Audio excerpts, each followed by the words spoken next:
حضرت سیدنا ابو بکر صدیق رضی اللہ تعالیٰ عنہ نے رسول اللہ صلی اللہ علیہ وآلہ وسلم سے عرض کیا، رسول اللہ مجھے ایسے کلمات سکھائیے جو میں صبح و شام ذکر کیا کروں۔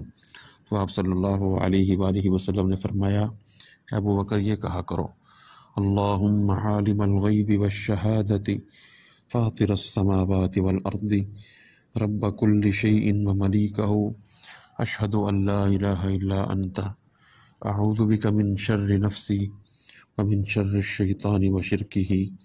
مفہوم اس کا اس طرح ہے، اے اللہ غیب اور حاضر کو جاننے والے، زمین اور آسمانوں کے پیدا کرنے والے، ہر شے کے رب اور اس کے مالک، میں گواہی دیتا ہوں کہ تیرے سوا کوئی معبود نہیں۔